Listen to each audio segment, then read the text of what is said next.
Hi, everybody. This is Old Nan. I want to thank you all for coming here and joining in our discussion. We're going to be talking about Littlefinger in the Land of Wolves and What Stark Will Die in Season 7. Before we start with the discussion, though, tonight, and we'd like to thank you all, whether you join in with us in the live chat or whether you watch it at a later date and time, it's much appreciated. We wouldn't be here without you, your encouragement, and every turn has been amazing. Your selflessness and kindness is an act of incredible joy, and we thank you each and every day. You have been a blessing whether you realize it or not. Now let's talk Game of Thrones. Marie, take it away. Hi everyone, good to see you all. Hi everybody. Can't wait to talk about Littlefinger, and it's great to see everyone in the chats. Just like Nan was getting at, I hope you guys ended up joining us on Tuesdays now. And I guess I'll do it. And we're sorry, but Ashley won't be joining us tonight. She has something going on, so hopefully we're enough. I'm sure we are, right, ladies? And yeah, that's it. Let's jump into it.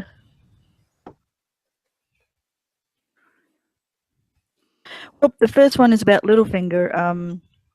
I'll get straight into it too, because in the books, Baelish is much more subtle. That's what I've noticed in this between the show Baelish and book Baelish is that I didn't like him in the books, but I never understood just how truly bad he was until I found out that he talked Liza into poisoning John Arryn. But in the show, he's a lot more. It's a lot more less subtle, and you get to see who he is early on.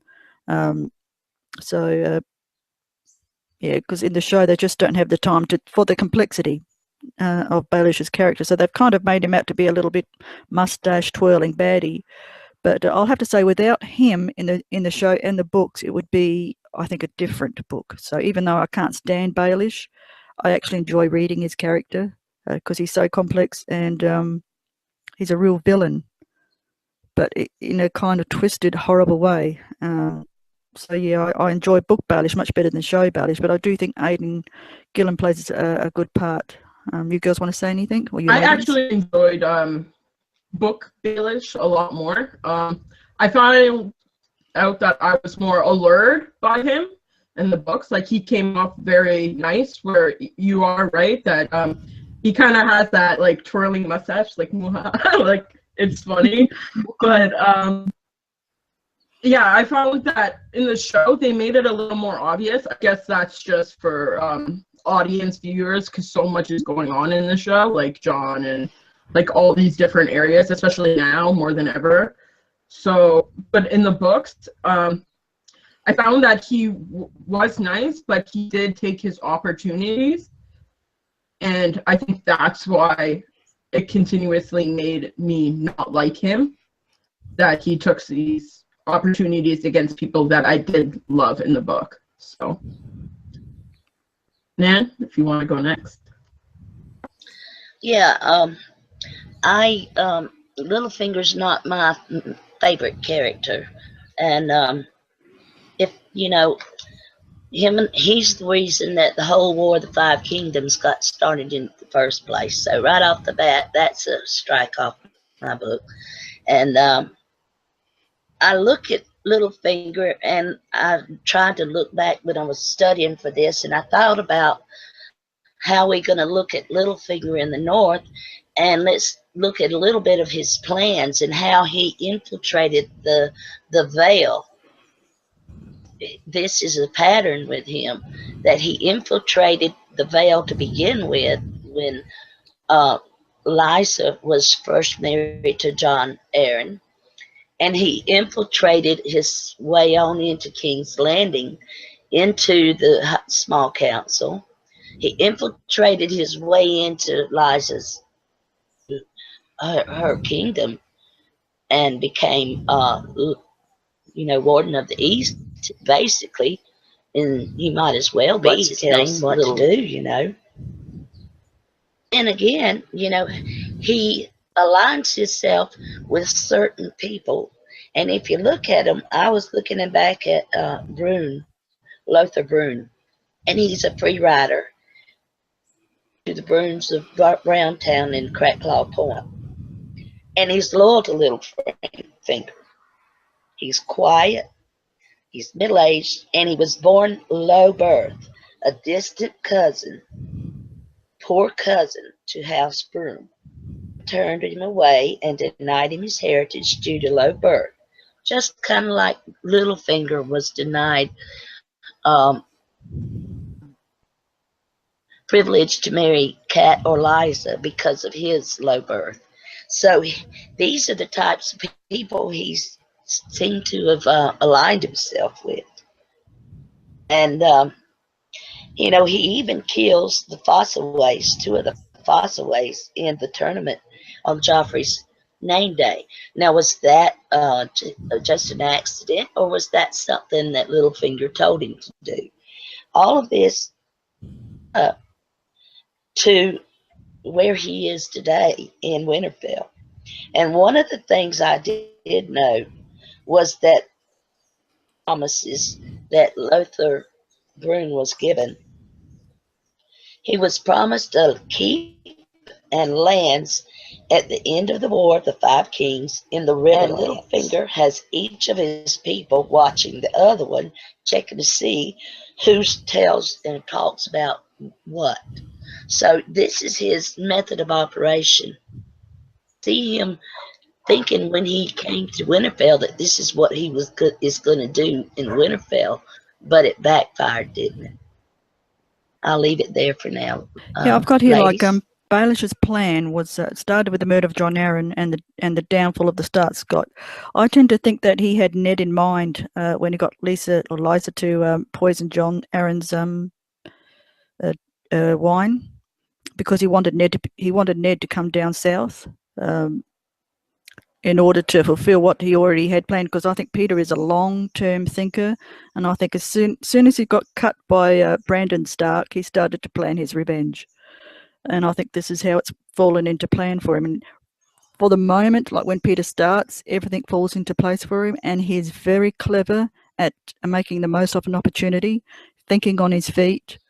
Even when something really bad can happen, he'll turn it and twist it to his, what do you call it? Whatever suits him. But to me, his whole thing was getting Ned to the south, because he knows that Starks don't do well when they come south. Rickard, Brandon both died by the Mad King, and I think he had every intention of killing Ned as soon as he came south, and to start the War of the Five Kings. That's what he wanted. I'll jump in on that. What is it?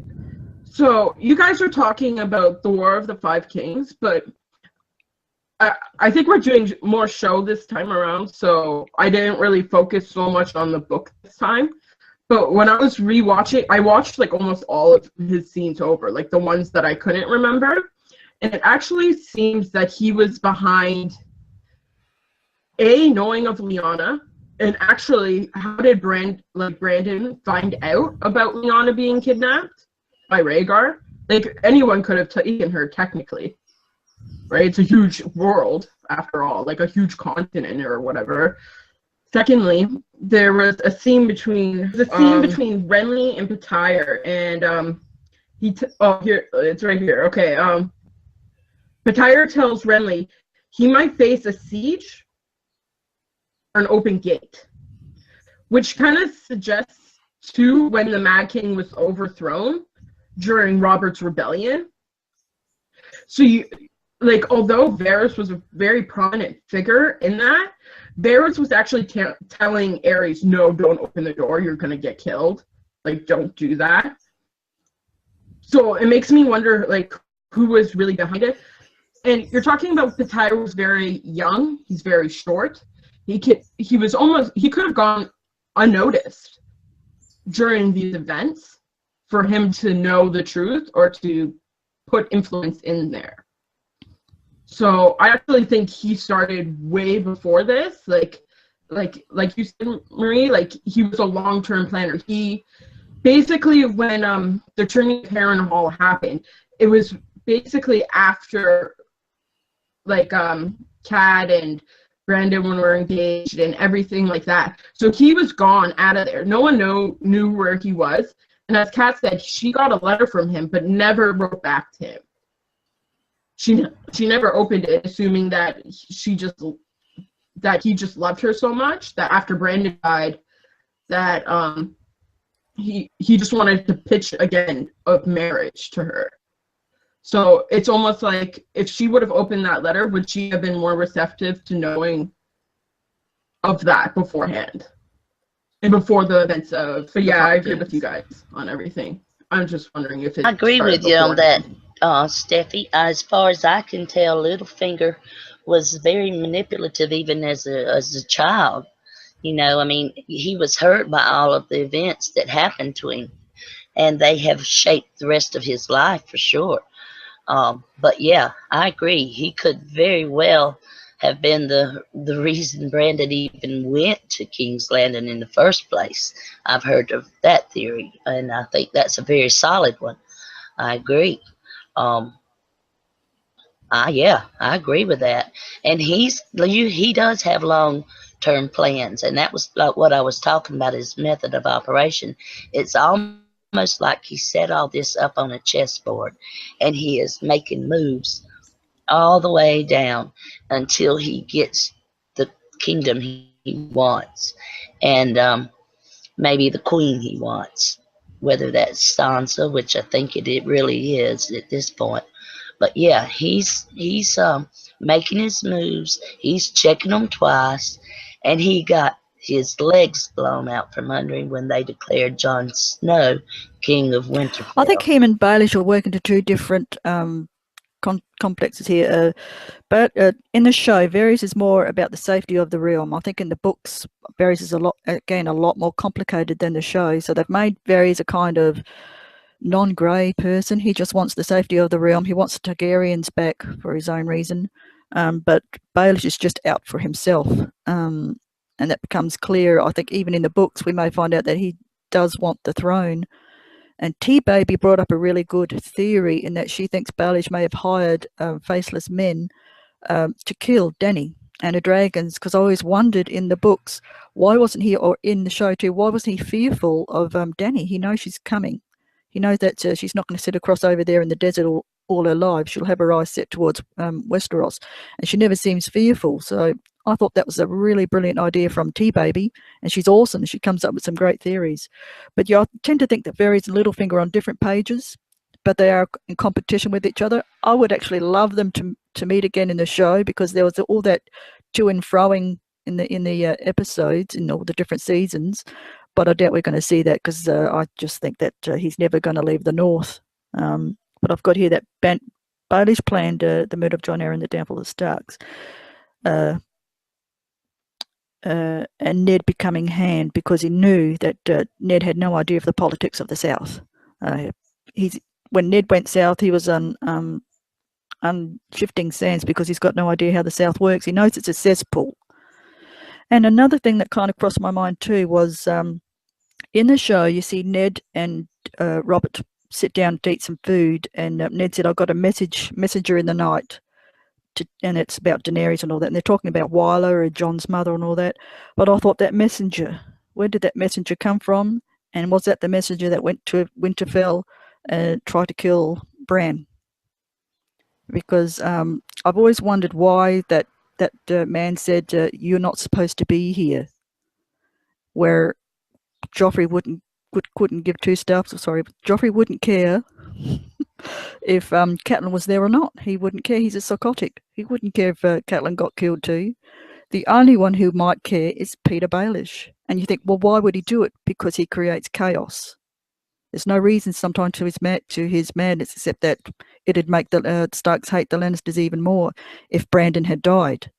So I just wondered, was that messenger the one that went on to Winterfell and tried to kill Bran? That's a good point, Marie. I think it very well could be. And he may have been sent there from Peter Baelish. Not, Joffrey, like you said, Joffrey has no reason to care if Catelyn's there or not. But he's probably sent there with a specific, be there to give the king this message and then go on to Winterfell and do this. And his reasons could be for no other reason than he doesn't want to share Catelyn with anyone else, including your children. The boys. I kind of had the same notes jotted down as Marie did for that, but I don't think the messenger for the note that that Cat receives from Liza with the weird scribbling and the weird box that Maester Luwin opens, I think that is different from the Catspaw. I think the Catspaw was like a nobody, right? It was just a hired like assassin, like kind of like Second Sons. They're just for hire, like all throughout Westeros. So he was probably like just a random guy just trying to make a name for himself, and it backfired. But the messenger is interesting. And while we are on the topic of who works for Littlefinger, it might be interesting to talk about Bronn or anyone else if you guys think that has anything Well, to to do me, with it.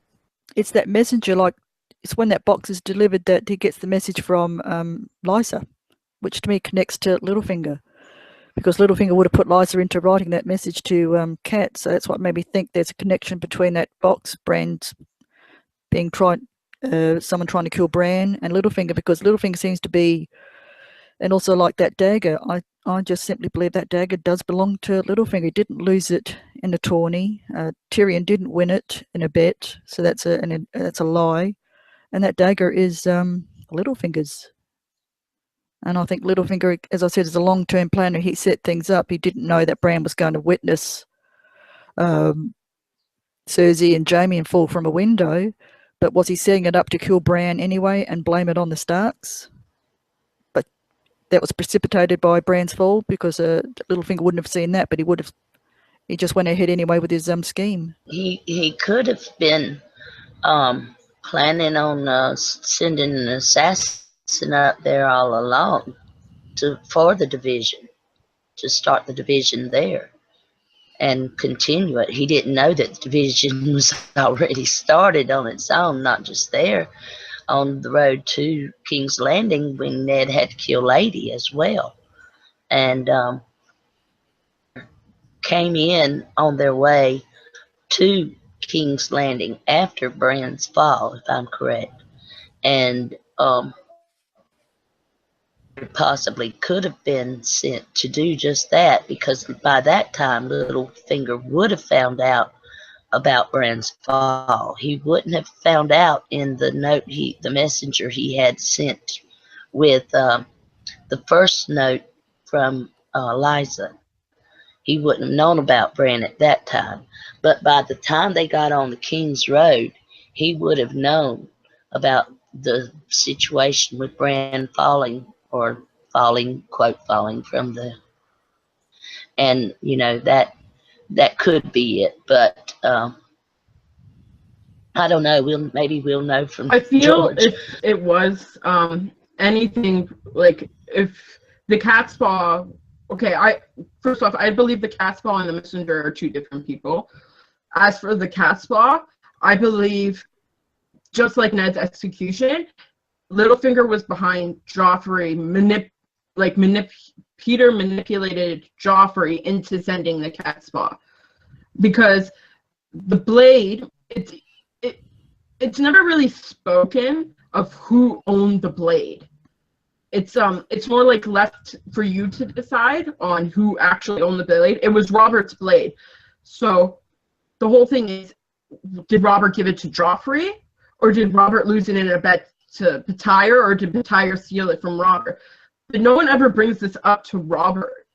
Like, why wouldn't Ned just go up to Robert and be like, hey, we found this blade, can you please tell us? Like, you think as a good friend he would have done something, but I feel like if, I forget who it is, but there's Petire owns certain people in the King's Guard. Mandon Moore is one of them. He's the one that abandoned Sansa during the riot of King's Landing, and that makes it possible for those people to almost rape Sansa, and if it wasn't for Sandor, then Sansa would have been fucked. But so there's certain people, like, so there's Ilyn Payne, who is also there. he's, for me, he's Littlefinger's guy. I think that's pretty obvious. And and then there's Janos Slynt, who later gets into the Wall. But he's also, and he kind of, Janos Slynt, if you notice, he agrees with whatever Littlefinger agrees with. And he, since they're so close to like the city watch and everything to Joffrey, it's almost like he drops little things, like little hints for him to do it. It's kind of like the whole situation with Ross. That's when you know how close Littlefinger is with Joffrey. Oh, I just gave him a gift and I knew he wanted it. I believe. I think, if anything, it was indirectly done. You could be by right. Littlefinger. Not saying that you're wrong, but I kind of think that Joffrey wouldn't have cared about Caitlin. Like you shouldn't be here. That just is not in Joffrey's vocabulary. He wouldn't have said, "Make sure you don't kill the mother," that because he doesn't care about anybody. But this is one of those things where I don't know whether Dan and David dropped the ball, and we're never going to get a resolution on who the cat's paw was, who sent him, or is it just really obvious and it is Joffrey? But I'll move on now. Because what I get from some of the comments too is that a lot of people, and not just here, but also other places, is that a lot of people think that Baelish is kind of the hero of the small people. He is totally, whereas to me, he is totally immoral and ruthless in his climb to power, and he cares nothing at all for the price paid by the people who become actual victims during the War of the Five Kings. So I can't quite get this whole, Peter's going to bring a democracy. No, he's not. He's the making of a tyrant. What you've got here is the making of a tyrant. He wants that Iron Throne. He doesn't want to give equal power to the people. It's not him. He'll become a tyrant because he's got no morals at all. He's just out for himself. So I never quite get people's thought about that Baelish is the hero of the story because he missed out on love and then he got beaten up by Brandon because he ruined the Starks. He ruined Cat. So I just don't get the whole Peter Baelish is the real hero of the story and he's not the villain, and I think he is the villain. There's Absolutely. many foreshadowings or showings that he is a villain. You know, the baby that was killed in the brothel, and Roz, when she's crying, he just is unconcerned. He says that was handled poorly. So let's kind of let you know that he had to have given them permission to come into there and do that. That was handled poorly. That didn't sit well with me. You know, he's probably egging on Joffrey as far as killing Robert's bastards too. You never know, just to cause chaos. And also, he's got his fingers in every little thing, making money off of the people. Collects the tolls. He does all kinds of stuff in his service to the realm. It's not a service to the realm. He was in the business of breaking the realm. He broke the realm. He got the realm in debt to the Iron Bank. He continued way. And also hoarding up grain for winter. Be giving them those poor people any grain for free.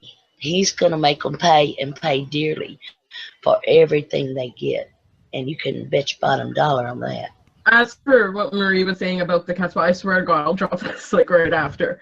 But I think if Joffrey did send the cat's paw, there was one moment and Tyrion like basically bitch slaps Joffrey and it says, you go upstairs and you tell her you're sorry for what's going on with Bran, right? I don't care if you're a king. You say it. And if you don't do it, I'll come back for you. So I feel like if Tyrion would have found out that Joffrey would have sent it, he would have gotten mad and probably went after Joffrey himself. And I think that might be a reason why the cat's paw might have not hurt Cat, but would have hurt Bran. If that makes sense. But okay, that's it. As for Peter's climb, his story is kind of like that of Lady Dustin and Theon, where I think the book and the show are very different. For Peter's character, I think in the book he's more after what Lady Dustin wants. He wants to be a Stark. You're talking about the Starks ruined his entire life. You're talking about Cat was betrothed to Brandon. Okay, then he got his like navel and upwards split open, and if Cat didn't save him, then he got sent away. Then Brandon dies, sends a letter, doesn't receive anything back. Okay, she marries Ned, and then they live basically happily ever after, and he's basically has to work from the bottom up again. So it's kind of like that Lady Dustin thing. Like, I wish I was a Stark, and same with Theon. Like, they were my family, but I will get that position no matter how. As for Robert's bastards, it kind of makes sense that again, Joffrey was behind that. I think that's pretty obvious. Again, it also shows how close Littlefinger is with Joffrey, because most of them were found in brothels. Like, you're talking about when Ned goes to see Robert's bastard, it was off that wedge, right? And he's like, oh, this looks like Robert's bastard. And in the books, he actually refers it to, I believe her name is Maya Stone. It's the girl that walks them up and down from the Gates of the Moon to the Eyrie itself. On the Maya Stone, that's her. That's her. Yeah. Steffie Maya Stone. Yeah, so it kind of, when Ned's holding this baby, that's what he thinks of. He thinks of Robert's bastards. And I don't think he thinks of Edric Storm during that scene, but that might be true or not. As for the dead, I actually looked into the dead, and it is said that most of the dead is owed to the Lannisters. Like, there's 6 million dragons in debt. That's, like, I don't know what dragons are worth. I don't really care. But 3 million dragons the Lannisters gave to the crown. So if the Lannisters were to magically die, half of that debt would go away. Like, the Iron Bank would have no choice but to, like, as soon as that 3 million would be gone, the Iron Bank would be like, okay, it's only 3 million now. Like, what are you gonna do? But there's certain actions that Petire did take in order to get the realm in debt, but he also spent the money on lucrative things like his businesses and like the tourneys, which are like basically tourist attractions and stuff like that. So he made it seem like he was trying, but because no one else was master of coin and looking at these books like Tyrion was, no one realized that it was accumulating, like, all this debt. As for the Iron Bank, I do find it very interesting. This is more so for the books, but when Tyrion starts buying, or Petire starts buying certain houses in the Vale, there is a huge river. I forget what it's called. It's basically from the Narrow Sea, but basically Braavos can just, in the Iron Bank, can just head right into Westeros and attack and invade. So it's almost, it makes me think that there is a link that Petire does want Stannis to flourish from the Iron Bank, because I've always wondered how the Iron Bank even got to Stannis, or where he knew, like, how did they know where he was? Like, for some reason, I feel like Petire had that informant in his camps and made that possible. And then again, you have the whole rumor about Shireen as well, and how the Florence jumped ship and everything from the Crown to the Baratheons, or the Tyrells to the Baratheons, or yeah. So that's interesting as well. But the dead is more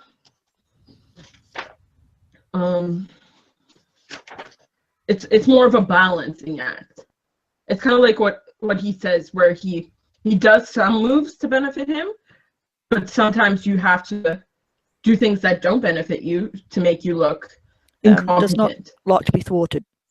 And I think when he got injured by Brandon Stark, that's when he started this whole long-term plan obsession of his, because he's obsessed with Cat, but in a twisted way. Because to me, his love is vengeful, much like Heathcliff. To be honest, he reminds me of Heathcliff and Cathy. And when Cathy refused to marry Heathcliff, Heathcliff decided to destroy everything Cathy had. So to me, I've never liked Heathcliff. I've hated Wuthering Heights. It's one of my hated books. And that's what he reminds me of. He's not a tragic romantic figure, but rather a man who ruined Cat's life. And I wondered, too, if there was a sense of vengefulness in that Cat rejected him. And I would love to know that letter that he wrote. Because he puts it in there and we'll never know what's in it because Cat destroyed it. I wish she'd kept it somewhere hidden and someone finds it so we know what that bloody letter says, because I've always wanted to know, what did he say to it? Did he admit something? And also even with Littlefinger in both, both show and books, he actually crows about the fact that he took both the Tully girls' maidenhood. Now, if anyone believed that, Cat would be disgraced. And so if he's got this massive love for Cat, why would he do that to Cat and see her disgraced before all the people of Westeros? So to me, his love has always been a little bit twisted. And I think that Tyrion had it best. Littlefinger loves Littlefinger in the end, and I doubt that he knows what love is. I don't think he ever did, because in the books you can see Cat kind of reflecting on me. She said that he was this clever little boy, always this little smile that never quite reached his eyes, and she always knew when he was being sneaky. So the potential to be a bad Peter was always there, and as he got hurt by Brandon, that became twisted into something deeper and darker, and it changed Peter Baelish and everybody's life for the worst. Well, I remember reading that his smile never touched his eyes, so he's evidently had a little bit of a dark side to him all along. But he's sneaky in the things he does, just like in the books. He's sneaky with that. He was sneaky in his invasion of the Vale. And he thought he was going to be sneaky and going in what he did. And, he went up there and Sansa, and I'm sorry, but I do want to go back to the book a little bit, but Sansa, he took Sansa to his home, but he takes Sansa to the old Flint Tower, and Lysa shows up to marry him. And while he's there, Sansa befriends an old blind dog.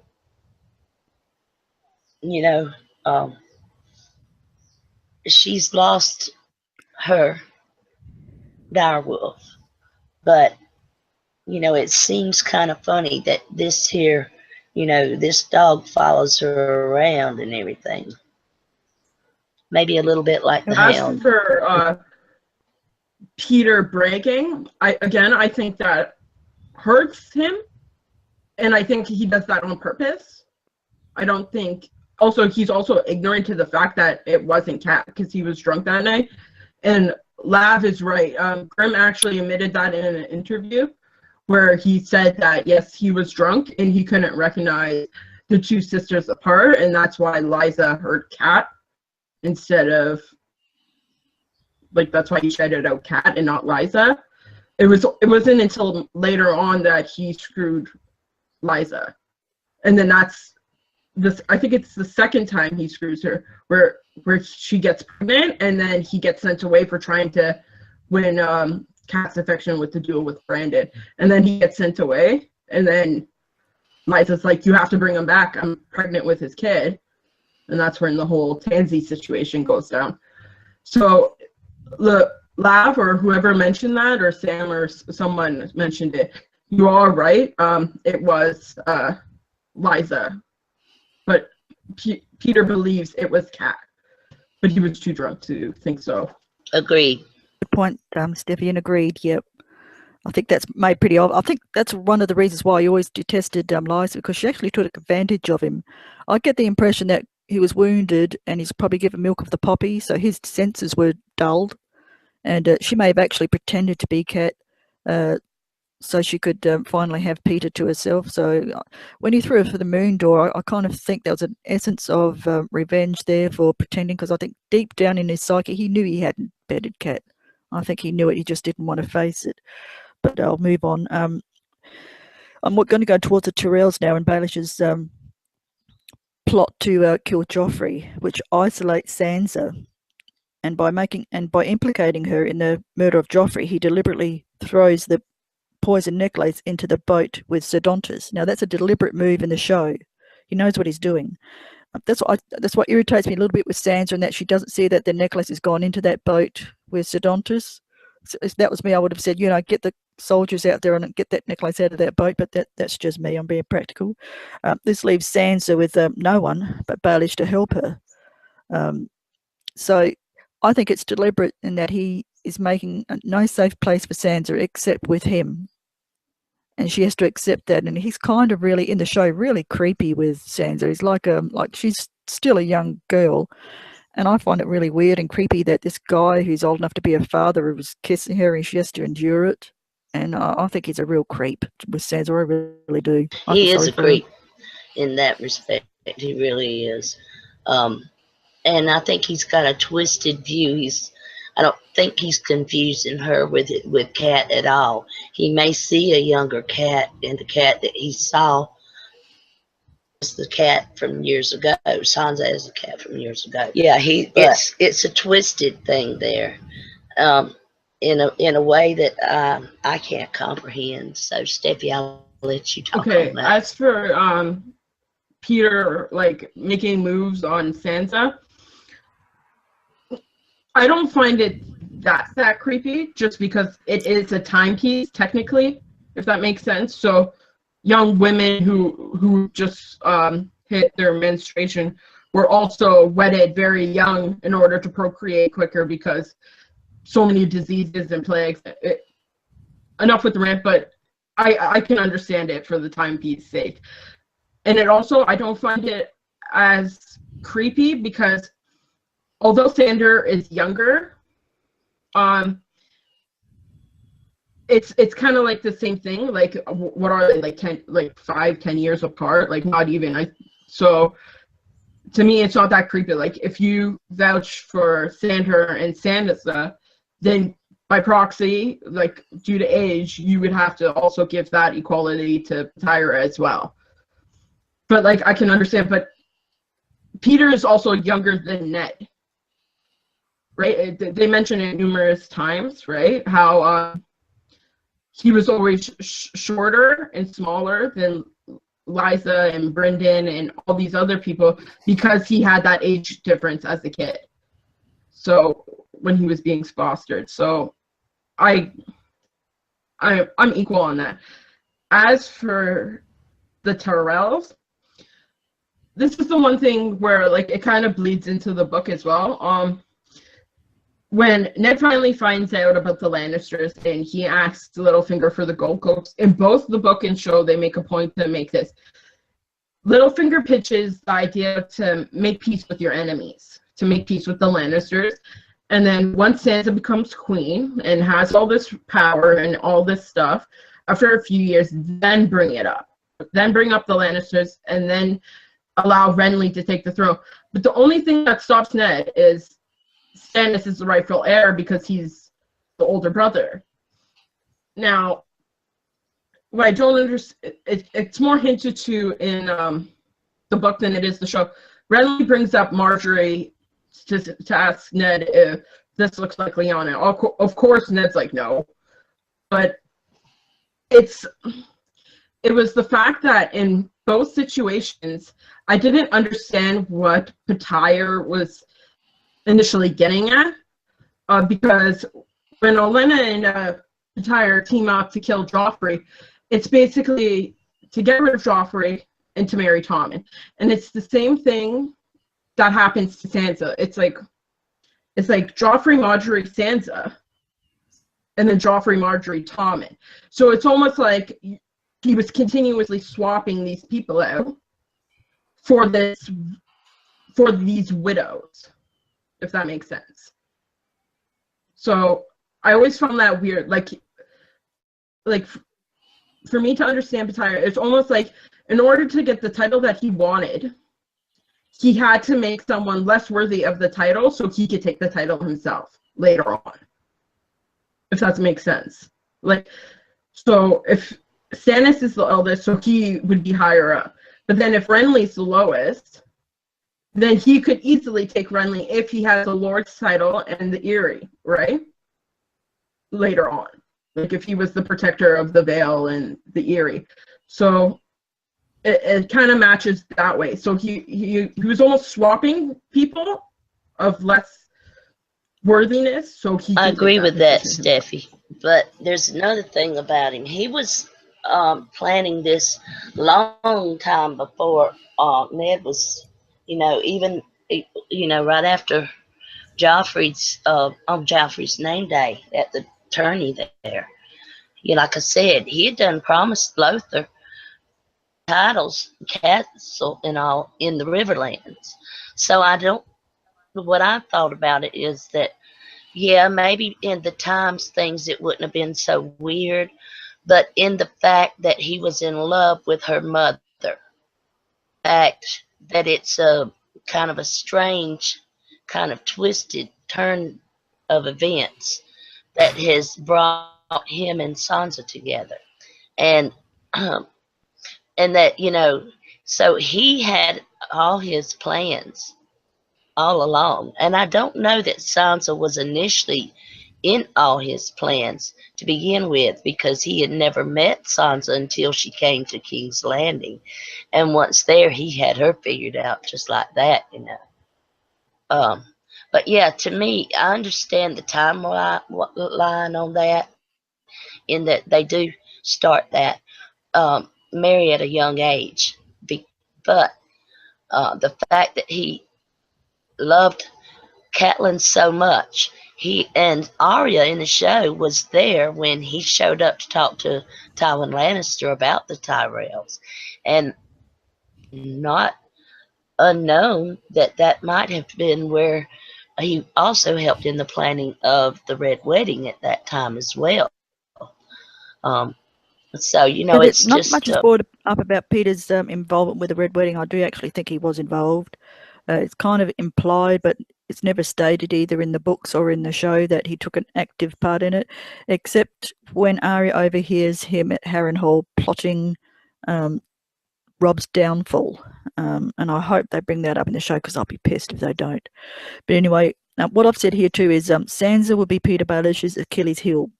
And he tells her, given the opportunity, what do we do to those who hurt the ones we love? I reckon they said that in the show for a reason, because Sansa will remember those words, because she is not dumb, she's not stupid, she listens and she learns. And I think when all becomes clear of what Peter Baelish has done, she'll remember what he said to her about hurting the ones who hurt the ones we love. And that's going to come back to bite him in the butt. But I do think Sansa is going to help in his downfall, because he's told her everything.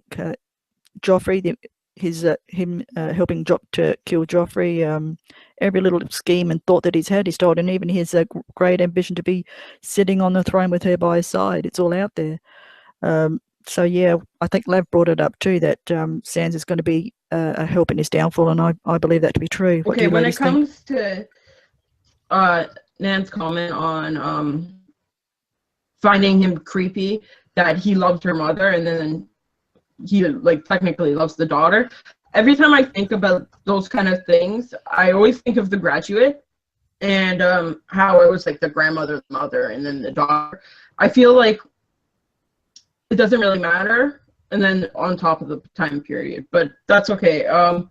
As for him not recognizing Santa or involving her in a plan, I think that more has to do with the books than it does the show. But it's not until Loras in the show, until Loras crowns her at or gives her that rose at the Tourney of the Hand, that he looks at her and is like, oh, this is strange. I'm also pretty I would like to mention one thing too. I'm also pretty pissed off that they gave Pitaya the line that the Hound was supposed to give to Sansa about how his face was burnt. I was pretty pissed off about that, because the Hound told Sansa.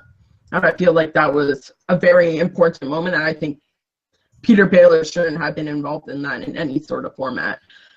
But as for the Red Wedding, I also agree. I think he did have something to do with the Red Wedding, but I think it was less indirect. And it was said to Sansa from Pyre when she was in the Eyrie and she was building the castle. He says, "To build a better home, you must demolish the old one." This is in the show. It's almost like he's referencing of what the Boltons did. It's almost like he was corresponding with them beforehand, because like, how did he even know that Ramsay was looking for a bride, like a Stark bride? Like it's like in the books you have Jane Poole, which takes that, and that's another conversation. But for me, it seems obvious that he was involved. Also, when we're talking about the scene at Harrenhal, he does notice Arya, and then when I think of Pyre, I also think of the Faceless Man, which you brought up, T-Baby and her tinfoil theories, and they're amazing, and I love them. But when I think about when Arya got Syrio Forel, it's right after Peter mentions the Faceless Man and how much they cost, and B, how once Pyre mentions how dangerous King's Landing is, right, with the politics, like they're walking through the garden and then he points them all out, like all these spies, and then that's when he allows Arya to have this training. So it's almost like maybe in the show, and it's like, and it's not really mentioned in the books, it's more like Ned mysteriously found this guy, but it's almost like maybe Pyre hired a Faceless Man to continuously stalk Arya so he can know where she is at all times. It's just a random theory that's out there. As for what were we doing? The death. It's hinted that he's gonna die, like so many times. Okay, this is from the previous season when Sansa, Brienne, and Peter, and I forget that stupid town's name. But anyways, they're there and they're talking, and Sansa's like, Pyre says, "Whatever you ask that is in my power, I will do." And Sansa's like, "What if I want you to die here and now?" And he's like, "Then I will die." So it's a definite foreshadowing in that regard. But there's also an earlier thing when he does go back to King's Landing, and this is Olenna and Pyre. Olenna says, "I promise you, Lord Baelish, our fates are joined. Together we murdered a king. If my house should fall, I will have nothing to hide. And if I should meet some accident here at your broken little flesh market, they'll never even find what's left of you." So Olenna's family did fall. She has nothing left to hide. If Sansa holds any sort of power, and like he said, you make peace with your enemies, Sansa can just send a letter to Cersei and be like, "Pyre killed your son," with Olenna. Olenna's already on Daenerys' side, so she can be like, "We can make peace over this, and I'll have him killed for you."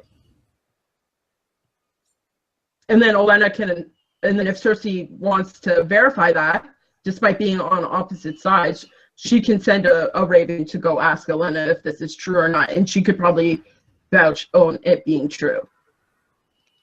But there are numerous instances where it is proven that he's going to die at some point. Yeah, there's what Olenna said, which is a good point to bring up, because I do think the truth is going to come out with Olenna. I have a tendency to think that Dany is going to split her fleet and go. Some of them will go around to protect the Reach where Lady Olenna is, and that's where they'll have that battle in the sea with Euron Greyjoy. Sorry for the spoiler. That was the first one that came out, and I couldn't help but see it. I just remembered I did a spoiler. Sorry, folks. I'll move on. The throne at the Eyrie is made of weirwood. I think Bran will hear what Lysa said and understand the implications. Lysa also tells Sansa But she was too terrified at that moment to take it all in. But those words will mean something to Bran. Will Bran know or tell Sansa when he is at Winterfell? There's got to be a reason why that throne is made of weirwood. It could be any other tree. It could have been made of stone, but it's made of weirwood. So to me, that's a big point to bring up in that I think Bran has seen anything, heard Lysa, especially in the books. It's more clear what Lysa confesses, which I shouldn't bring up because I'll do it in the second part. She really, in chronological order, because when I don't know about you, but if you get caught in doing something wrong, you kind of go to the last thing you did and then you go upwards. That's what I do anyway. When I was a child, I'd kind of start at the bottom and said, yes, I did this, but then yesterday I did that, and the day before I did that. But George R. Martin kind of lines it all up of what they did from poisoning John Arryn right up to the letter that Peter sent to Cat.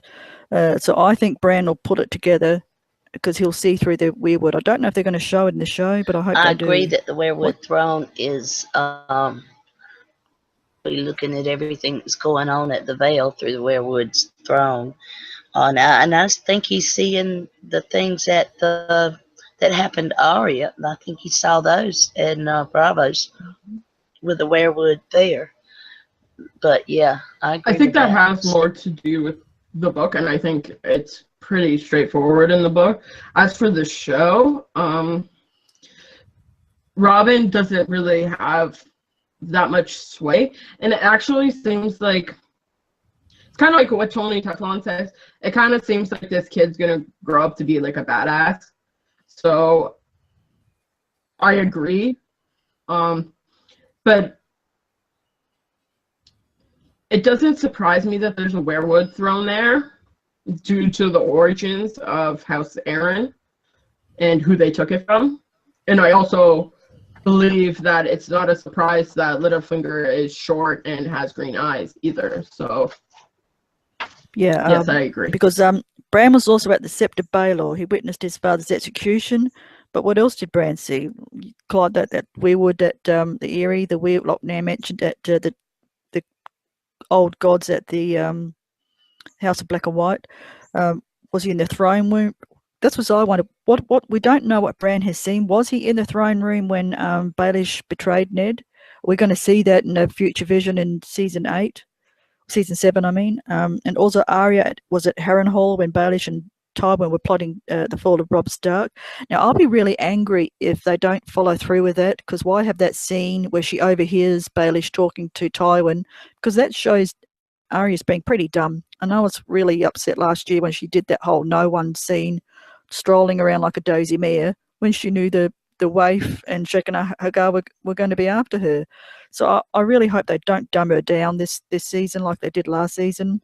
And the whole Black and White House of Black and White thing, I think, was ruined when they didn't have her walking. So she was just mopping floors and washing bodies for half the time, and we didn't really even get to see a sword fight. So I just hope that in this season they will, because she's a smart girl, Arya.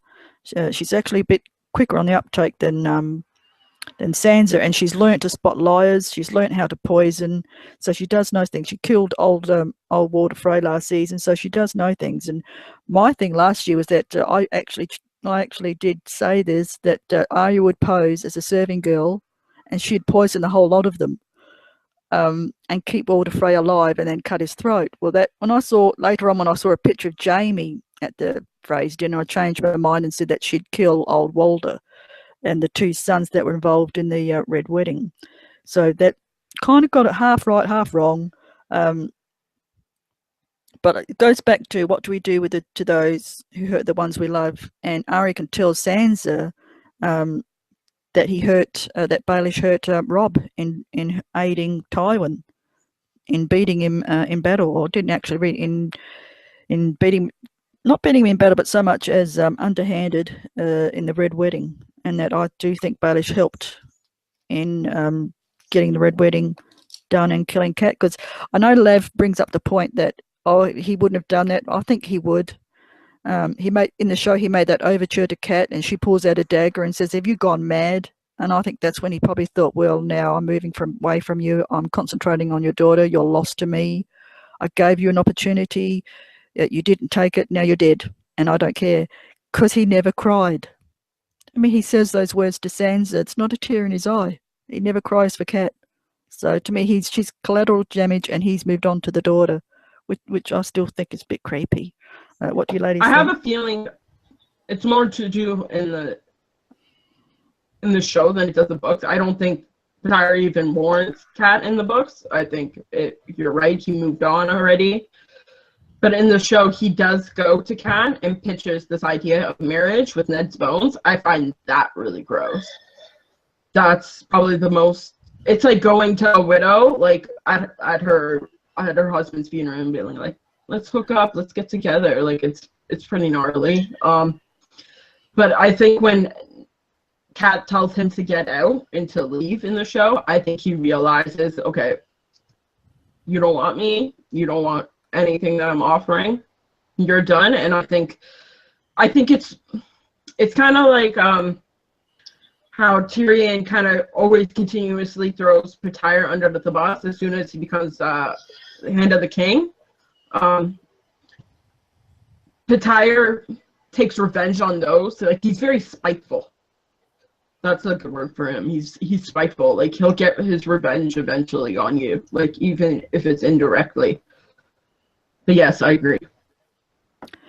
Yeah, that's a good point, Steffie. If I could just jump in there for a bit, because in the scene with Cersei and Littlefinger, when she grabs him, gets the gold cloaks to grab him, and then threatens his life, and she said, "Power is power." He teaches her a lesson in power later, secretly, when he connives with Lady Olenna to kill Joffrey. So that's his way, twisted little way of getting one over on Cersei, but she never knows about it. If you know what I mean. Go ahead, Nan. Sorry for interrupting, hon. Well, she doesn't know about it yet, but I imagine that she will before it's over with. Yeah, I agree with that. I'll jump in too. He also gets back at Tyrion as well with the dwarfs at the Purple Wedding as well, where he pitches the idea to Joffrey, and Joffrey's like, "Why would I want a bunch of ugly dwarfs at my wedding?" He's like, "Because your uncle would hate it more." Right? So he has these like little ways of getting back at people without them realizing, right? Like, you're talking about, since the story has began, he has tried to kill Tyrion, I believe, 3 times already, and he's been unsuccessful. I don't want to bring this point up, but it's more obvious in the books what's going to happen with Tyrion, in that regard with Tyre. But yeah, like, it's these little things that he does to get back at people. Like, he laughs inside. It's like what Sansa says in the books, where when he laughs, he doesn't laugh with his eyes, he laughs with his mouth. Like, he's faking it, like he's like a drama teacher and he's just like putting on a show. But like, when he really wants to, I agree with that. like, he's a good actor. He really is. He's gone through, through the whole stream of things, from Lowbirth. Now he's got Harrenhal. And another foreshadowing, everybody who's owned Harrenhal has died, He's Lord of Harrenhal now. So, maybe that's a foreshadowing for next season as well. But, yeah, he's just kind of slimy in a lot of ways to me. And it's not just in the books, it's in the show as well. I mean, there's so many things that point to him, and it's more so when you're looking in hindsight at everything. It's easier to see the maneuverings of his maneuverings from hindsight, and he is involved in everything that's going on in Westeros, and probably Bravos, for all we know. Yeah, because that's also a good point too, because he has involvement with the Iron Bank when he was Master of Coin. So I always tend to think that, especially in the books more so than the show, there's a real involvement between Baelish and the Iron Bank, more so than what people think. But I'll have to move on now because we're getting a bit late in time. Baelish is beginning to set his final plans into order to place himself on the throne, but first he must get rid of the Lannisters. Now, this is kind of what made me double think when I rewatched that scene. I'm thinking, why would he go to Cersei? He wouldn't just go to Cersei because he doesn't plan on killing Sansa, not then. He thinks Sansa's going to be queen in the north. So I thought he has to get rid of Cersei and the Lannisters first. And so I thought, would he have hired a faceless man to go after the Lannisters? Cersei, Tommen, and Jaime, because at that time Tommen was alive, I think. Yeah, Tommen was alive, because she's going to have a royal decree made to name him as Warden of the North. So I'm thinking he must have had a plan before he went to Cersei to do the Lannisters in, because they're the biggest family in Westeros now that's standing in his way. He's got rid of Jon Arryn, he's got rid of the Starks. Now the last family in his way is the Lannisters, and I can't see him being gentle with them. I think he's got a plan to get rid of them too. So I just kind of wondered, would he bring in the faceless men to do that? I think the Iron Bank's going to bring in the faceless men to do that. Mm-hmm. And, you know, if he's invested in the Iron Bank, then yeah, and technically you could say he does do that. But yeah, they've Cersei hasn't been very nice or anything with it, with the Iron Bank, and so she basically told Tywin, you know, so what, you know, and Tywin told her the Iron Bank gets their due. So yeah, there's something going on with the Iron Bank and him and the faceless men, because he knew exactly, you know, when they were talking about killing Daenerys and they talked about using the faceless men, he knew how much it would cost to hire the faceless men. In regards to Tyre killing the Lannisters, I think it's more evident in the book than it is in the show, but I think he already knows that the Lannisters are sort of taking care of themselves. Like in the show, you have Dany, you have Euron, you have all these rushing components to remove the Lannisters right off the bat. In the show or in the books, it's a longer process, but it's the same. I don't think he cares. Like I think the Lannister, like Cersei, is so screwed up in both the book and show that she's causing her own destruction. Like he doesn't even need to get involved in order for that to happen. So that's why I like the idea of Sansa learning from him and then aligning with these enemies of hers to backstab Tyre, to get like vouching to kill him per se. It would make more sense but I don't think D&D are smart enough. They haven't been smart enough to give Sansa the process of gaining this political intrigue story where she goes from a pawn to a player. Mm. Yeah. So yeah, I think he's pretty. I don't think he's thinking about the Lannisters because they're doing it themselves. That's it. Yeah, in the end, they're doing it themselves. I kind of see where I think Cersei may last the season because of that healthy and dying vision. I don't think that's going to happen until next season. But she'll undo herself. Like she believes so much in Maggie's prophecy that it's self-fulfilling. She's actually self-fulfilling it because she believes in it so much. But when Jon is proclaimed king, this is a real setback for Baelish. I have to admit, I love that scene. I just love the scene where he's standing there and you see him and he's looking at all the different places, different lords, and he's trying to think, who can I get with? Who can I twist here? Who can I manipulate? And then Lyanna Mormont stands up. Yeah, I just love that woman. That girl. I just love that girl. She stands up and proclaims Jon as king of the North. And you can see Baelish's face fall, and he does not know kind of what to do. He's just standing there and he's watching all his plans crash and burn. I'm thinking, yes, Lyanna. And Sansa, to me, like, I know they did all these interviews afterwards, Liam Cunningham, Kit and Sophie, but they're singing from the same hymn sheet and they haven't read the scripts for season 7, so they're being told what to say about Jon versus Sansa, when I actually think it's Sansa versus Littlefinger, which we're going to see in season 7, because when he's proclaimed king, Peter Baelish realises then that he's made a very bad investment with Sansa. And as that film clip showed with Roz, he hates bad investments. They haunt him. And his biggest, worst investment is Sansa. And she kind of defied him because she had a chance to stand up and say, I am the real Stark here. I am Sansa Stark. I am Ned's true-born daughter. I will be the Queen in the North and Jon will be my right hand. Like, she had that chance to do that.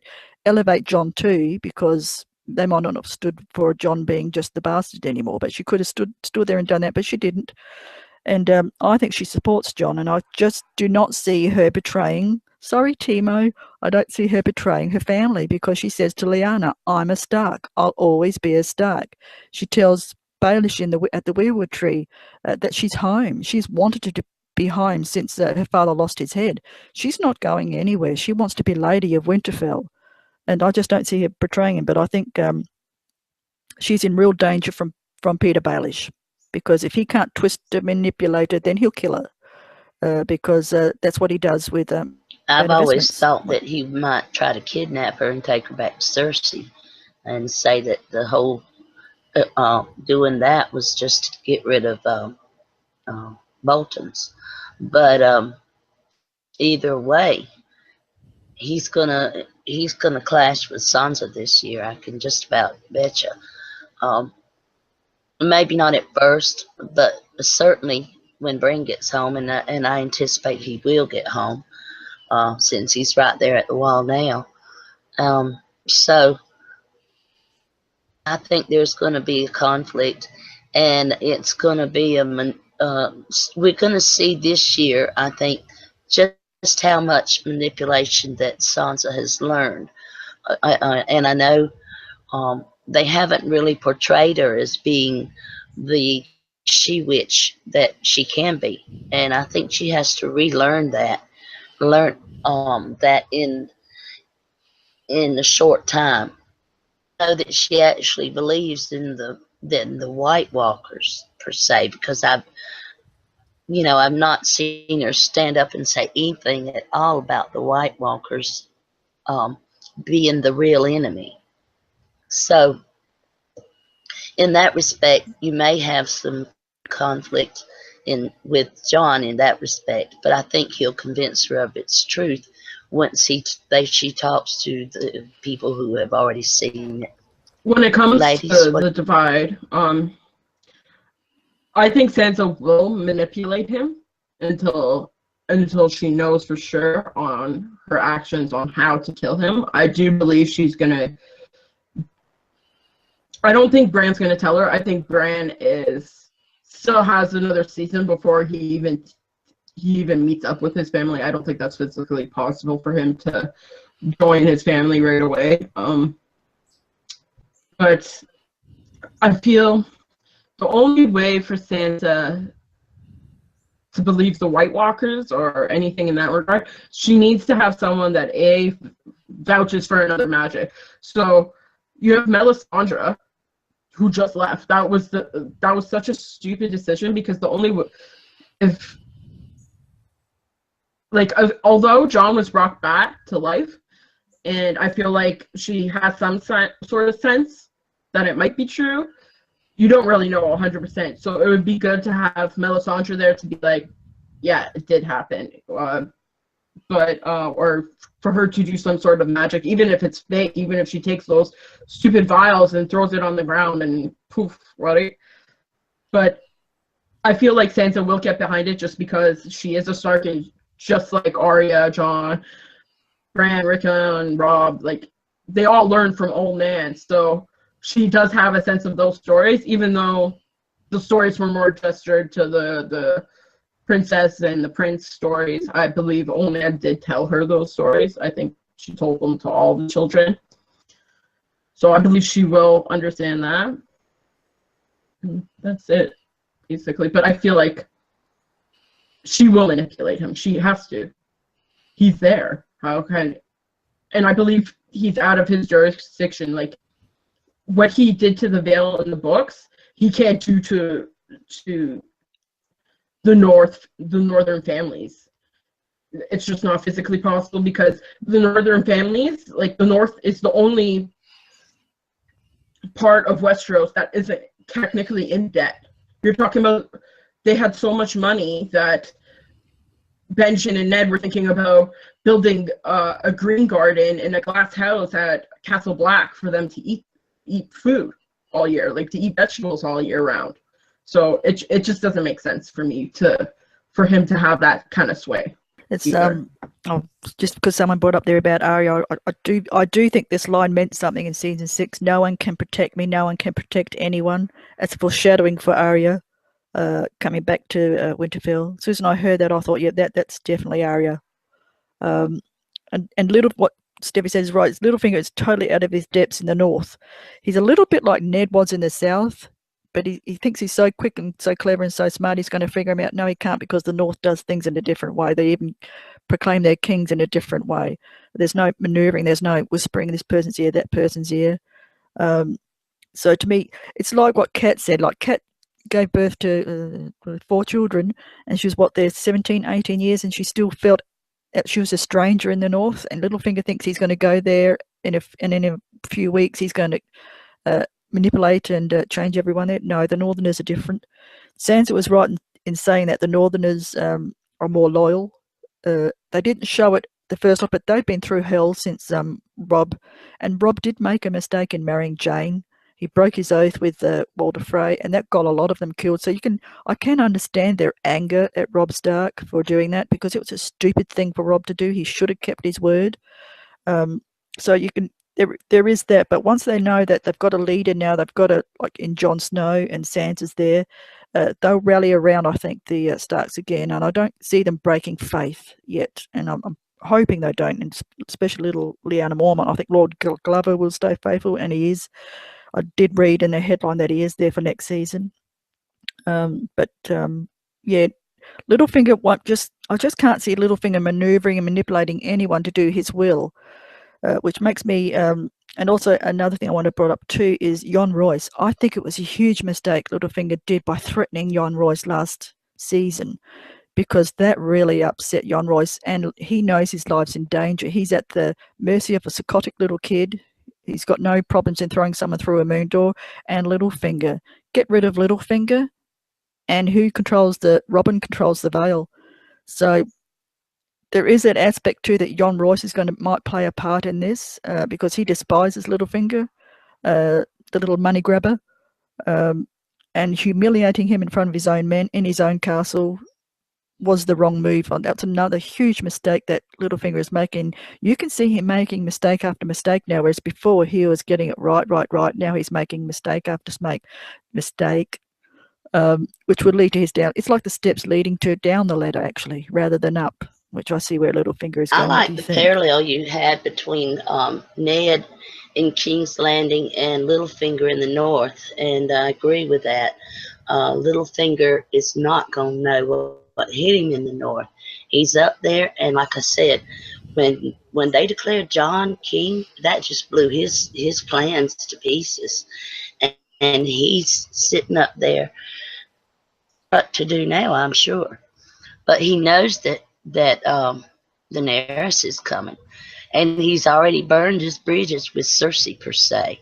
So what's left for him? He's got to stay there unless he goes back to the Vale. And if truth gets out about what he did to Ned and to Jon Arryn before he can leave the north, then he's up the creek without a paddle. I'm telling you. I just think that this is his year to die, and I hope it is. Arya don't die in the process. Me too. I think that's what everyone is hoping for. There's so many. I'll bring that up later when we cover the Starks, but there are so many foreshadowings that you just got to wonder sometimes if it's a red herring. And another point I wanted to make too was why did D&D choose an actress like? I brought up my try and I put the spoiler up there. I did see that spoiler too, where they've got that actress with the long red hair. We all thought first off that she was a Sansa double, but she's actually got a role. I'm thinking, why would they hire someone with the same coloured hair, same length as Sansa? And I'm wondering if this is going to play into Littlefinger trying to work his way out of the north and work his way back in with Cersei. Will he try and behead that girl to take her head back to Cersei and pretend that's Sansa's head? And this is because the kids have got to have a reason to execute Littlefinger because of Robin. They can't afford to upset Robin because he can pull the Vale out, and their northern forces are so depleted now, especially after the battle with the bastards. They need the Vale. So they just can't say, oh, Bran's had a vision, which no one else has seen, and we're going to kill him because of that.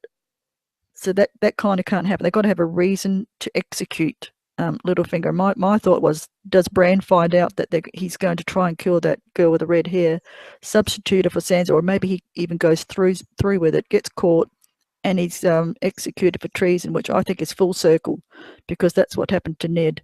Ned died because of Peter Baelish's manipulation and encouraging Joffrey to go against his mother's wishes, because even Susie was smart enough not to want Ned dead, but to send him to the wall. But Joffrey is a nutter, and Peter Baelish got his way, and Bran saw that. Bran, as Jojen said, you didn't dream it, you were there. You saw your father being beheaded, and you see Peter Baelish smirk. Sansa's fainting. Susie is like reprobating with Joffrey not to do this. Varys looks shocked, but there's Peter Baelish smirking, and Bran is going to see that. And so I just wondered if that girl is going to play a part in. I think Sansa is pretty much aware of what he's done. Maybe not with the whole Ned thing, but she's been in King's Landing so long, she has to know that the Gold Cloaks, who Petire is basically in charge of, are the ones that sees Ned in the beginning. I think that's pretty obvious. But in order, she can't really hold him responsible for the death. Like it's kind of like what Varys says. Power resides where men think it resides. So I think if she has to pin him for anything, it has to be Joffrey's death, which she knows about. Right? Like, I don't understand how she can pin him for anything else. Like, she can pin him for Lysa's death, but then she's going to go down with the Lord Declarance with that as well, for lying. Unless she convinces Robin to join her. And this is where I kind of disagree with the whole, like, I agree with the whole Royce thing. The Royces are related to the Starks, so I think in all likelihood she could join with the Vale more easily than Petire could manipulate them without being there. So if anything, also, and it's more prevalent in the books than it is in the show, but she has a sway with Sweet Robin. So when Peter bought him off, it kind of seemed like Sansa could do that just as easily. Like, she could say, "Marry me," right? It's kind of like when they were playing in the Eyrie Garden, like the Snow Garden with the castle. He says, "Oh, you're going to be my wife, and I'm going to protect you, right? And I'll throw anyone that you want out of the moon door." She can easily just be like, "Hey, I'm going to marry you. Kill him. He killed your mother." So there are numerous ways unrelated to Ned's death that could kill Petire. Like, he's done so many things, and people have ratted him out so many times. Like, you're talking, even Dontos rats him out. Like, if Dontos wouldn't have died and he would have just paddled his way back to King's Landing, he could have ratted him out. Right? So I think, although Bran might see how Ned died and see the effects of that because of all of his downloading and stuff, I think there are easier ways to go. Well, you got the Hound coming up there, and he was present when Littlefinger held a knife to Ned's throat, and those Northern Lords wouldn't like to hear that. And also, you have Littlefinger. Like I said, he's going to be kind of like Cersei, I think, in the end. He's going to sow the seeds of his own destruction, and he's already done that. And he's in an element, he's out of his element up there. And I think it's going to come back to haunt him. And I think we're going to see it next season. Marie?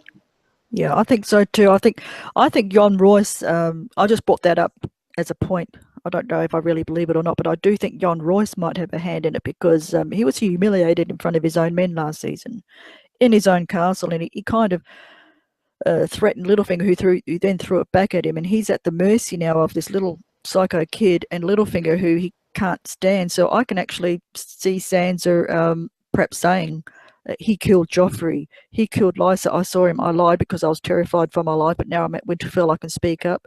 And I can see Jon Royce backing the Starks in whatever they want to do with Littlefinger, because that's a pun in his thing. He can control the Vale because whoever controls Robin controls the Vale, and Robin just has to suck it up.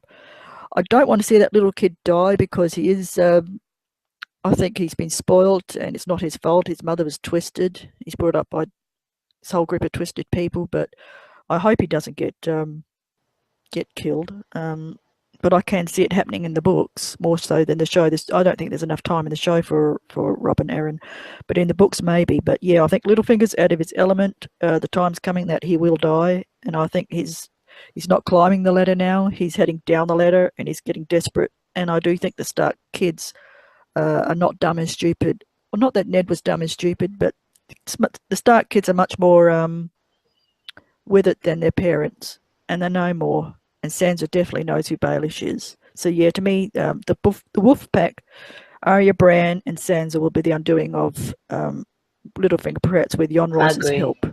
And as far as the Sweet Robin goes, I've always kind of had in the back of my mind that he may be a green seer, have green sight. Not a green seer, but just have green sight, green dreams, like Reed. I've always thought about that in that regard. Marie, you want to go on to the next one before we have to close it right quick? Yeah, I will. Yep. The next one is which Starks will die. What is Beric Dondarrion's purpose in the show? There is no LSH or Lady Stoneheart. Now, to me, will Beric Dondarrion bring back a Stark? I tend to think that a Stark is going to die, simply because why is he there? There's no Lady Stoneheart. Why bring Beric Dondarrion in?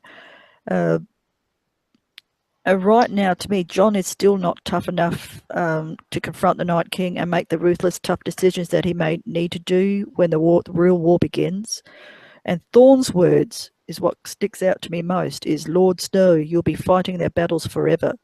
I've always thought that was Susan. I thought, oh my God, that's foreshadowing. And then, of course, you get the Melisandre scene, don't bring me back if I fall. And, of course, she said she's going to. So to me, I just wondered if... because they're all heading north. I do know that. They said that last season, that they're all heading north. And I just wondered, I'm not sure, but my bet is on Jon, because he still needs to toughen. He needs to become less Jon and more focused on the Night King. He is that way a little bit now, but he's still that kind of gullible, I trust you kind of thing. So it could be Jon. And then, of course, there's Sansa, who defies Baelish. And to me, that glance between Baelish and Sansa was retribution from Baelish and fear on Sansa's face, because she knows what he can do. So I think people are misunderstanding that. Sansa wanted to be Queen of South. Sansa's in the north. She's of the north. She's not going to go back south too quickly. She's just run away from there. So he's got that wrong. So what do you ladies think about that? Or do you want me to go on? Because I can go on and end it and start ending it up quickly, because then Sansa kisses Joff's sword. My skin is, and this is what I've got from the books, when Sansa says, my skin has turned from porcelain to ivory to steel. And I'm thinking, is this a Lightbringer moment? Is this just her becoming that she's becoming more steely, more resolute, and less flaky? Sorry, Timo, I'm bringing up Sansa. She is a smart kid, and she is learning and she is growing. And then, of course, we don't know what the loss of Lady means to Sansa, because she did lose her direwolf, so she hasn't got the instincts that the other kids have. But as I said before in a previous live stream, the older the Stark kids get, they tend to lose that intuitive ability to connect with their direwolves.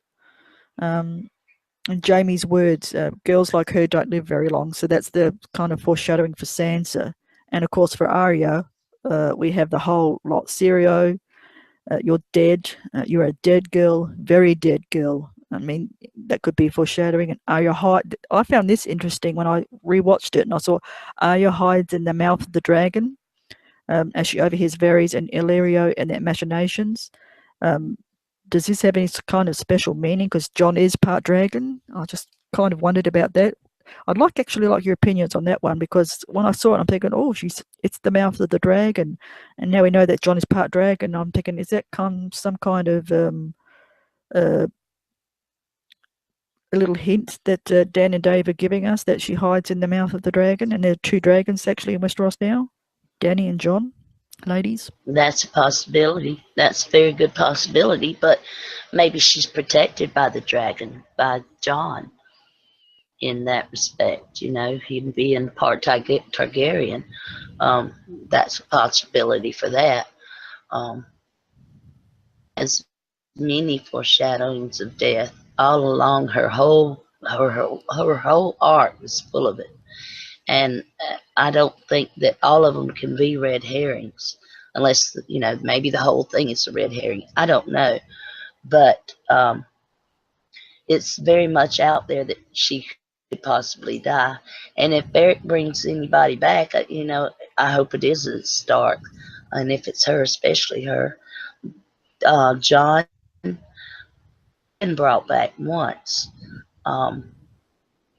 And, as far as her and the dragon, is that a reference to Nisa also? You got that out there as well. We talked about that before. Maybe Arya could be a Nisa in some strange way. I think you meant more Thoros of Myr than you did Beric Dondarrion for show reference anyways, because supposedly Beric's dead, isn't he, in the show? Or am I forgetting that?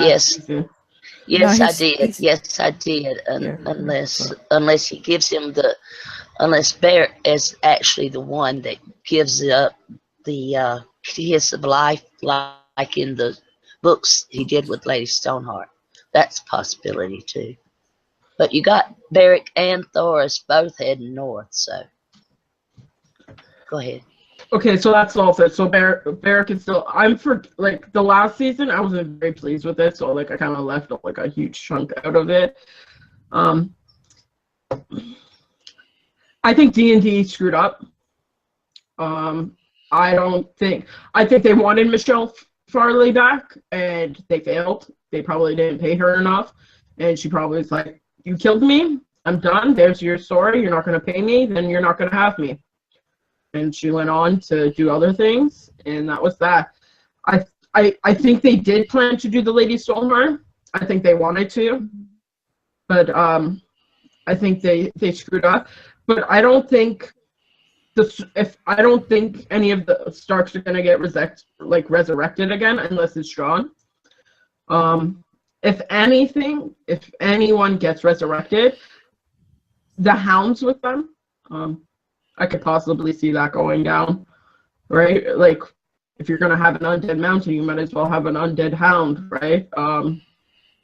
So that would be that. As for the Stark children dying, I think it's more obvious in the books, which we'll get to later on in the next one, about Littlefinger. But I don't see any of the Stark children dying in the remainder of the show. I think it's too late.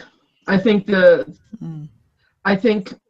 if you're gonna kill someone, it would be Jon Snow, and it would probably be the last episode or something like that, where it's his story is complete or something, right? Kind of like a cliche audience pleaser, right?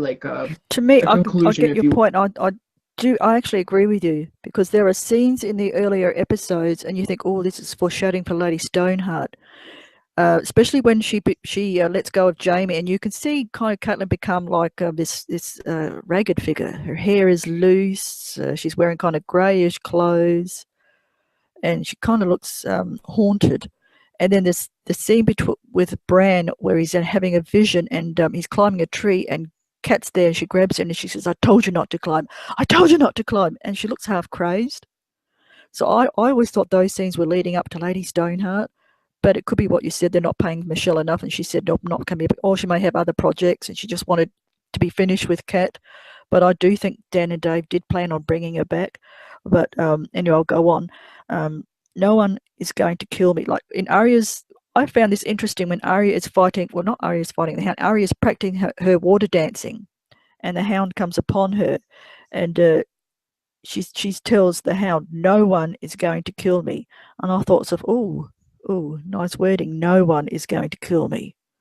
And I thought, that's very quickly said, but I picked up on the no one. I'm thinking, if anyone can kill Arya, it's going to be Jaqen. But I've got no idea if he's in season 7 at all. I've not seen any. I only look at the headlines. I've not seen a headline about him being in the show, so I've got no idea. And when it comes to Bran, the only thing I picked up with Bran is when Jojen is at Craster's Keep with Mira, and they're bound up, and Jojen says to Bran, "This is not the end, not for you, not yet." I caught the yet part, which means there is an ending. And also in the books, I think Jojen says to Bran that there will be, the time of wolves is coming, but their time will come too. So, and when it comes to Jon, what the bittersweet ending I see happening for Jon is that he will become kind of like another Beric Dondarrion, and maybe at a dream for spring he'll think, "Oh, I remember a sister once, a girl with dark hair. I gave her something. What was it?" And he'll start losing all memory of the North and that's going to be heartbreaking in the Stark family that meant so much for him.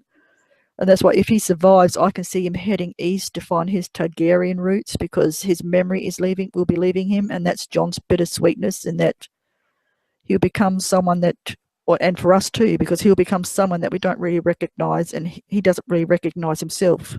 I'm hoping he won't be blocked that many times, but you don't know. Beric, what did he tell Melisandre, 6 times? And in the end, Beric kind of wanted to die.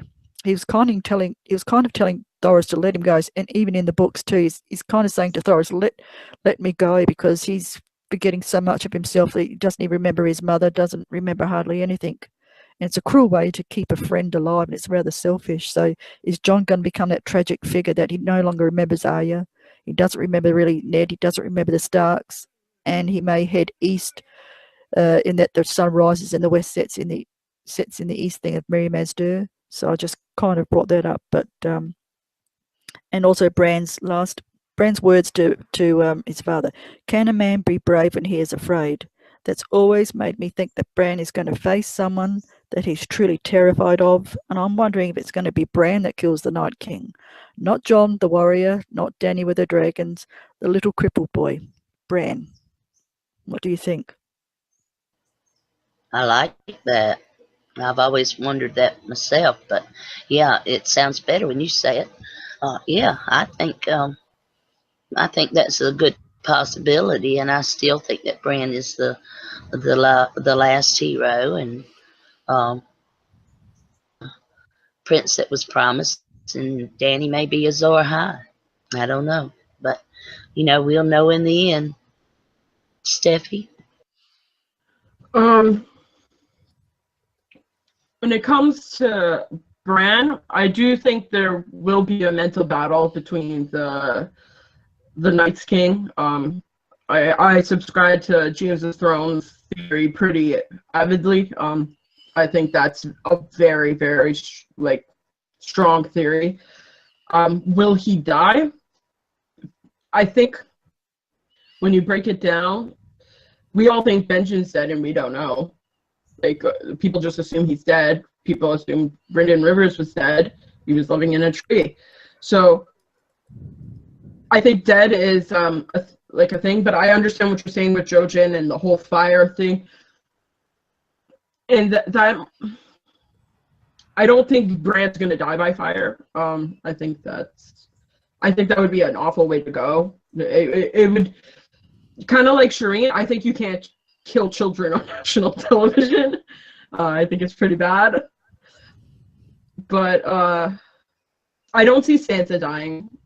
If anything, I could see Jon getting resurrected again. Arya, on the other hand, I can see her. She's got a 90% chance of dying. Will she get resurrected? Probably not. But yeah, I don't know. I agree, but I don't agree, if that makes sense. Yeah, it does, because it's a hard one. Yeah. It's a hard one to call. I got a feeling that one of them is going to be resurrected. I just don't know which one, because all of them got foreshadowings. The one with the least foreshadowing I found was Sansa, and only one with Bran. But I tend to think, because in that visions that he has where he's downloading Blood Raven's visions, you see the dawn rise up, so he must see the dawn. So he lives to see the dawn at least. But to me, I've tried to stop that vision, pause it, And to me, it doesn't look like he's at Winterfell. So I'm wondering, does he head back to the Land of Always Winter or something with Bran? I'm not quite sure. But I do think he's going to face someone that he really, truly fears and overcome them, I hope. And then he sees the dawn. But you know my theory. I think there's volcanoes there. The Smoky Mountains, Dragonstone. Winterfell has always got warm springs and they're bubbling. The bubbling waters, which are really hot. So yeah, I think that is. I just want to thank you ladies for being here tonight, and we miss Ashley, and we hope that she's doing good wherever she's at. And Steffi, you've been a blessing. Chat, you're great, and we love you, everyone. And I do have to say that if we would like for you, if you have any questions you'd like for us to answer, please leave them in the comments and let us know what you think. We'll try our best to have a answer session at some point. Your questions you want answered, so you let us know. And Steffi, you want to say goodbyes, hon? Be honest, like, you know how much I love you guys, and this is always a blast. I'm happy to bounce ideas off of you guys and vice versa. As for the chat, I tried to be involved tonight. It didn't really pan out. But thanks for the love and support, and cheers, and I hope to see you next week. Thank you so much. Tuesday. God bless you all. Good night.